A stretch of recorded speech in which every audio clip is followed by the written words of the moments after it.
Hey teammates, welcome to our new series called The New Normal. And this is just an opportunity for us to help each of you find your new normal and this challenge in these challenging times that we're all going through. We're recording from right here at the Airy House where Tanya and I have lived for the last 3.5 years. And we're very, very excited to bring you some content and some leaders across not just across the Air Force, but across the world who can help us normalize things like working from home, being able to connect virtually, dealing with stress, managing fitness and mental wellness.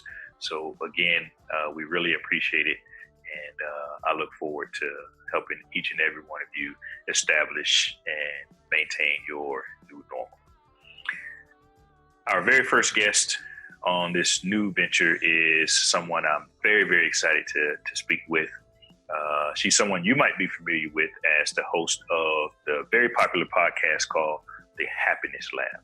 She's a professor of psychology at Yale University, and she teaches the most popular course in Yale University's history called Psychology and the Good Life. Her research and teaching focuses on evidence-based science of happiness and practical ways we can feel connected, hopeful, and happiness.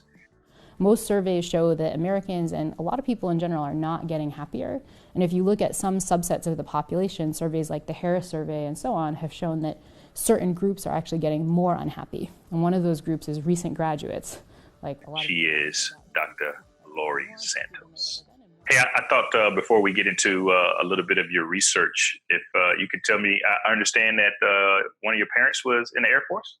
Yeah, so my dad was in the Air Force wow. back in the late 60s, early 70s. I think he was a Sergeant E4. He was a voice interpreter during the Vietnam War. So he studied Mandarin and kind of listened to Chinese trafficking of aircraft, which was awesome. He actually still speaks Chinese even today, and just credits the Air Force with so much of what he was able to do in his career and so much of what he learned. And so he was actually really proud when he was like, "Who's interviewing you? Like that chief?" And he was like, "Oh," he looked you up, and he's like, "Oh," so you made my dad proud.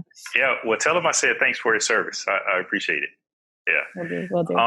So man, these are some really tough times, and one of the things that you talk about quite often in your research is connection and the connection between being connected to other human beings and happiness. And so I was wondering if you could talk a little bit about strategies for folks who are somewhat disconnected physically now, because so many of us and so many of our airmen are working from home and not being able to go in the office and kind of off of their normal routines. Yeah, so a couple of threads there. I think one thing to know is that the science is really clear on social connection. It's absolutely essential for healthy mental functioning. The happiest people out there are also the most social. They hang out with people the most often. They make time for friends and family members. And so in some sense, there's no healthy mental functioning with social isolation. We have to fight loneliness. And I feel like, of course, that's an extra special challenge during this time where to be physically healthy right now, we need to socially isolate. And so, which is an even harder problem too, because the particular threat that we're facing now in some sense is other people, or at least the threat can be brought to you by other people. And so it's kind of a double whammy. The good news though, is that there's also research showing that the kind of social connection we get doesn't have to be face to face in real life. It can be face to face in real time, in some of the same way we're talking over Zoom right now. What doesn't work for social connection is, scrolling through an Instagram feed and clicking like, or, that doesn't work. But talking in real time where you can see someone's facial expressions, you hear them laugh, you hear their intonation in their voice, that's kind of as good as the real thing. And so the intervention is that we really need to be doing more of that right now, not less. And not just for the things I think we normally use conference calls and things for. Often a lot of us do that for business where we get used to using technologies like this for a meeting or something like that. We need more of this during informal time, like when we're chopping vegetables and we just need somebody to chat with, or making dinner, or while our kids are coloring on the floor, or even sharing exercise classes. I've been doing like joint yoga Zoom classes with friends who I would normally go to a studio with, but you do it together. And so I think that's the advice is, we have to use these technologies to connect in the ways we would normally connect, really informally, but kind of build those in. The problem is, as you know, it's like a little clunky, right? Like we have to log into this thing and schedule a time. But the good news is if you can get past that startup cost, the benefits are huge. Yeah, no, I agree. We had a teammate who recently got promoted just Wednesday, I think. And so we did a virtual happy hour. We had about 10 of us, and we use this platform. We use Zoom, and it worked out great. Where we would normally get together and do it. So I think that's part of it. Is we have to get over our own skepticism, because I bet if you told someone like, oh, we're going to do a virtual happy hour, people are like, really? That's stupid. That's going to feel worse than the real thing. Like that's just like, don't worry about it. But actually when you do it, it feels better than you expect, especially if, what you're doing is just trying to connect or celebrate or all that stuff. We can do that through these technologies. Yeah. And what about, so I actually saw some people, I was watching your presentation on the class that you teach, in the part where you're talking about connectivity. There were some questions that people had about, and I've asked this same question about introvert versus extrovert. So this connectivity, and whereas you talk about, hey, happy people spend time with other people, how does that necessarily affect people who may be a little bit more introverted, and people just drain them? Being around people might drain them. Yeah. So I think, you have to pay attention to your normal needs, right? And one thing we know from introverts is it's not so much that they have a hard time with other people. It's just that they might need more time alone. And so you kind of do want to build that in. But another thing we know from the research is that our theories about what makes us happy and what's good for us are often really bad. They kind of lead us astray. And for introverts, this is one domain where that happens in the context of social connection. So there's some work by Nick Epley and his colleagues. They do these studies where they kind of force people to have social connection, force you to talk to, before COVID, force you to talk to someone on your commuter train, right? And try to make a new friend on a commuter train. And what he finds is that introverts really strongly predict that that's going to be actively bad, that it's going to ruin their mood and be really awkward. But in practice, when they do it, they enjoy it much more than they think. First of all, they enjoy it more than baseline, but they also enjoy it much, much more than they think. Wow. And so one of the messages is that if you're an introvert and you feel like, I really don't want social connection, that might be, in some sense, as we say in my class, it might be sort of your mind lying to you. In other words, your theory about what you're going to like doesn't really map onto what you really need right now. Oh, okay. And you did mention, let's talk a little bit about physical and mental wellness and how they really go together. And I know you talk a lot about exercising. 30 minutes of exercising is the equivalent of what's the yeah, it's a Zoloft as an antidepressant drug. Yeah, so it's as effective to improve depression symptoms. Yeah. So what about for people today? I know you said you have a virtual yoga class. What are some other strategies that folks might be able to use? Yeah, well, I think is one to just remember that it's so essential right now, and to realize how much less you're getting right now. I think all my friends are going through that. Especially we academics are doing a lot of teaching on Zoom and stuff. At the end of the day, we're like, oh, my back hurts. What's going on? It's like realize we've been just sitting more and not getting even the normal steps we would get in a day, because many of us are housebound, right? But the strategies to get around that is, again, first to realize that it's important, but then there's so many different ways you can move your body in productive ways, like in your house, even in small spaces. And one of the awesome things about this crisis is there's so many people out there helping. There's so many gyms that are offering free classes online, so many yoga studios that have moved their classes to Zoom. And I think that's really important. In some ways you can get lots of like free gym materials just by watching all these cool, personal trainers online who are offering fitness classes. And the additional bonus is, as I said, like if you can do it with a friend, that does two things. One is like you have a commitment, right? Because you'll feel kind of like a jerk if you don't show up and you told your friend you're going to show up. So if you're feeling lazy that day, it's kind of a pre-commitment. It sort of forces you to do it. But then you also get some social time, even though you're exercising productively. And so it can kind of be a really win-win if you're using these classes and connecting with other folks at the same time. Yeah. And I still see a lot of people out in my neighborhood that are biking and running too. So I don't think we're on a full, stay at home. So, the government and the leadership of, most of our states are encouraging people to stay home, but most of us can still get out and exercise. I personally jump rope, so I can get out on my back patio and do some jump roping too. That's good.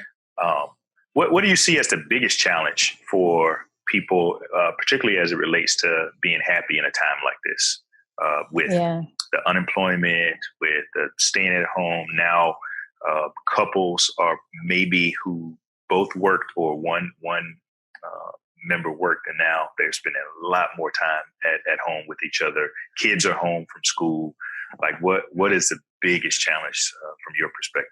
Yeah, I think there are so many. I mean, all the ones you identified. I mean, I think it kind of depends, if you're a family with kids, it might be, and you're still in work, it might be dealing with the kids and trying to work from home while you're running a babysitting service in the school. If you lost your job, it might be the economic challenge of what that's going to bring and a lot of the uncertainty of what's going to happen next. I think so many of us are going through a lot of different ones right now. And I think that's important to realize is that, what might be really bad for someone else, like it could look really good from somebody else's eyes, for the people who are complaining like, oh, I have to take care of my kids while I'm working at home. Like, that situation looks really good from somebody who just lost their job or whose business just, had to shut their doors, And so I think part of the message is just to be really compassionate that we're all going through a bunch of different stuff right now. And it's hard to know, but everybody's going through something, and just to kind of have a little compassion about what somebody else might go through and a little bit of patience as you're dealing with either your team members or other family members or just, people, friends of yours in your community too. Mm-hmm. And that kind of leads to, one of your other points about stress and relationships. What do you think is most important when it comes to dealing with stress, particularly when it comes to relationships? Yeah, well, I think it's important to pay attention to it.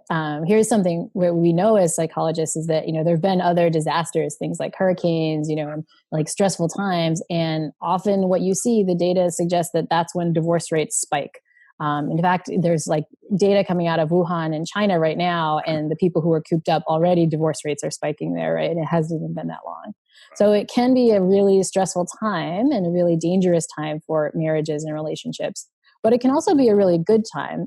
In other previous disasters, we also know that the marriage rate jumps after a nasty hurricane or something like that, as does the birth rate. So some people are working it out to get together, right? And so the question is what can you do in terms of interventions to make sure your relationship is in the happy baby making side and not on the divorce side? And in talking to folks who study relationships, folks like Eli Finkel, who's a relationships professor, and others.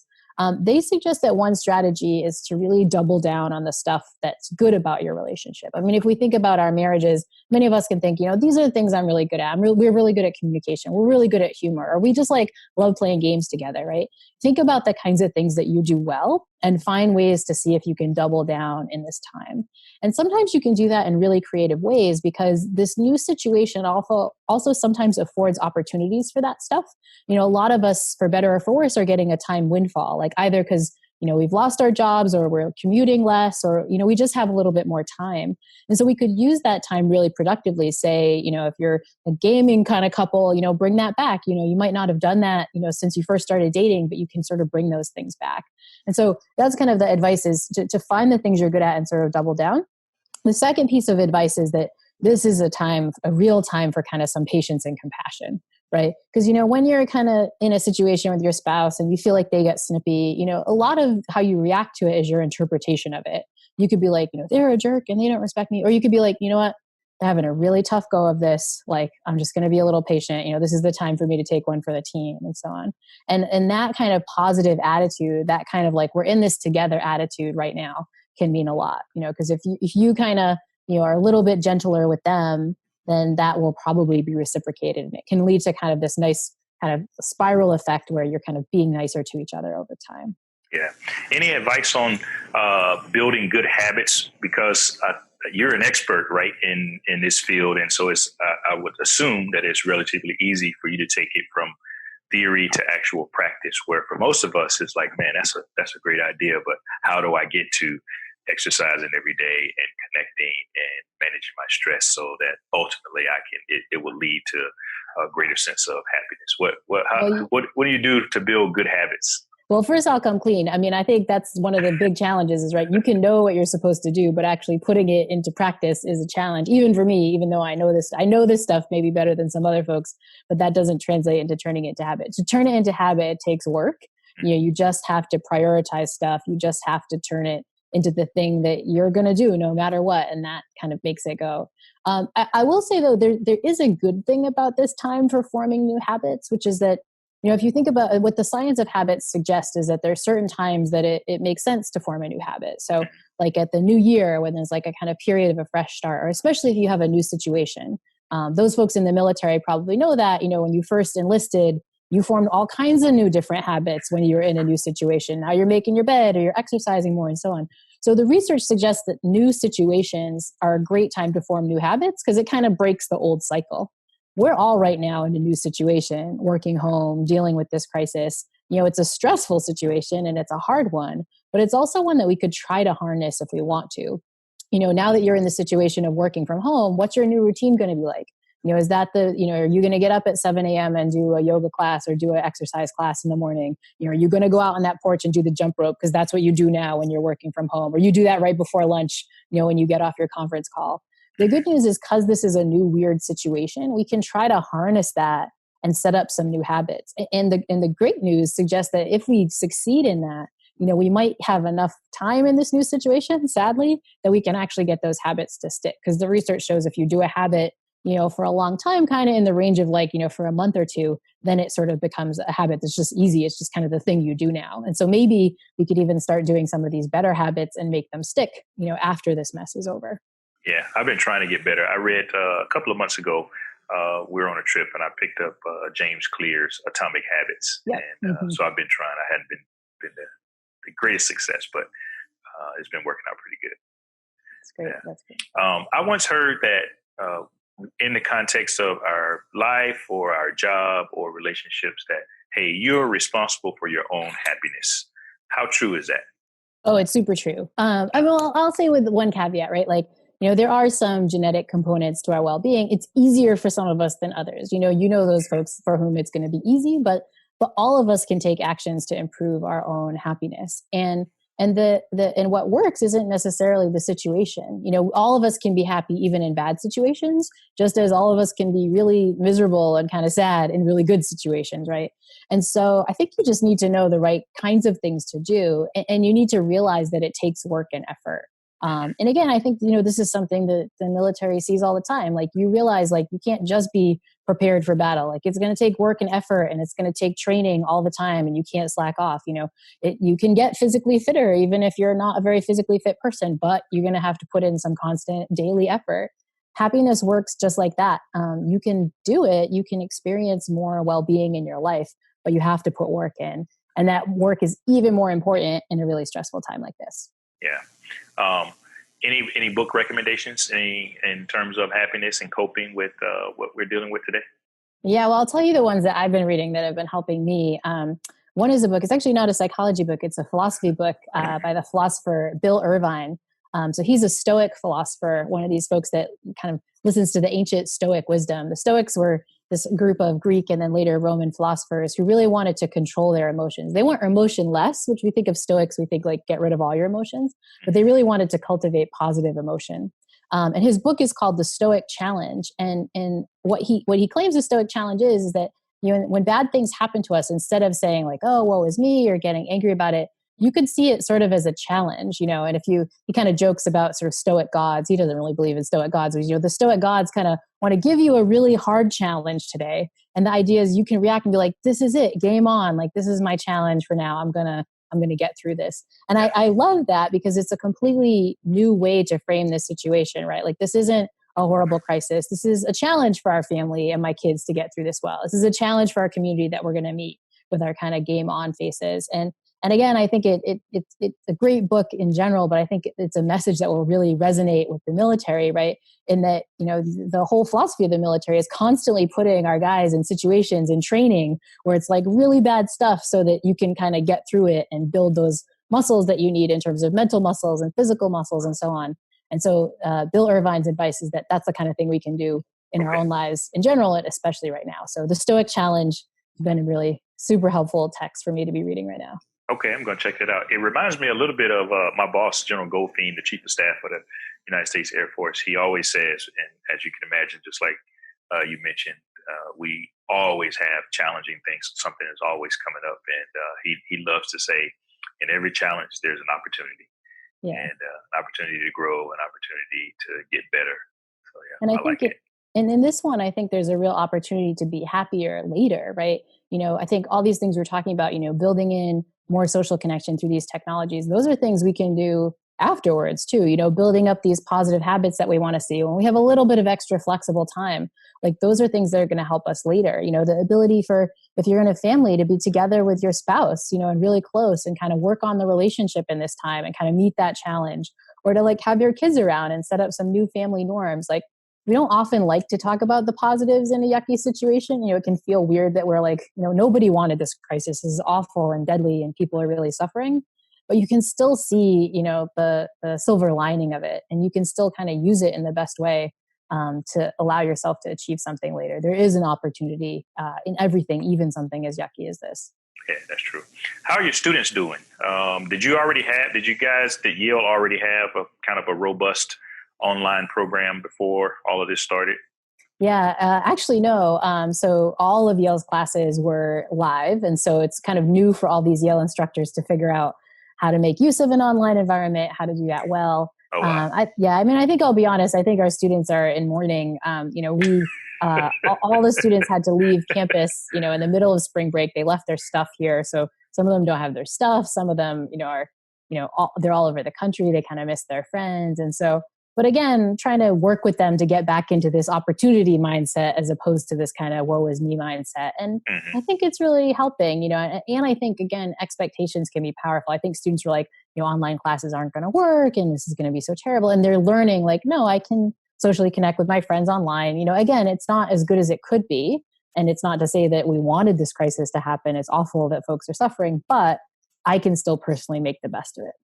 Yeah, I recently spoke to a couple of our students at the United States Air Force Academy out in Colorado Springs, and they were like you. All the classes were live, so they didn't have an online program. So some of them, one cadet actually told me, he was like, "Hey, I'm a nerd. I like doing this type of stuff." But there were a few others who they had some challenges transitioning to the online program. But overall, I think they're doing pretty good. And I think it's tricky, you see this in the military too, where, in some ways a campus is a great equalizer. Students from really low income backgrounds or from not great home lives, they come here and they can all learn in the same way. Same thing with when you're on the base, right? Whatever you left behind, the base is a great equalizer. And so I think when we're in public health situations where we lose that, it can be really challenging. But I think everything we can do, especially if you're in a not great situation, to use these interventions to kind of improve your mental health where you can, it can be super powerful. Yeah. What's your next big project? What are you working on? Yeah, well, we've been doing this podcast called The Happiness Lab, which I highly encourage all the folks to listen to. Yeah.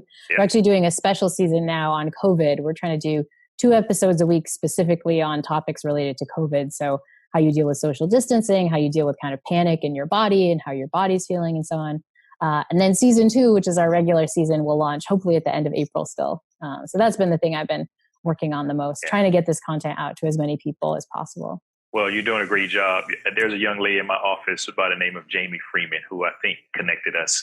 And she is a huge, huge fan of yours. And she promotes your podcast to everybody in our kind of sphere. So yeah, thanks for all the great work that you've been doing. Oh, thanks so much for having me. And as I said, I have such gratitude to our enlisted men. I hope this is helpful. I hope you get some really practical tips that you can use to get through this mess. Yeah, I sure will. And I'll pass along some of your other things, some of your YouTube videos. You got a lot of really good stuff. So thank you very much. I definitely appreciate it. Thanks so much. It was great chatting with you. Thanks for having me on. Thank you, Dr. Santos, for taking the time to chat with us today. Thank you for your leadership and thank you for the great work that you're doing in this area of keeping us all happy. Also, we like to encourage our airmen to check out your podcast, The Happiness Lab. We know you're doing a special COVID-19 series that we think will be useful for our airmen to tune into. And we'll provide a link to that particular show below. We hope this has been beneficial for you and that you can use it to become your best self in this new normal.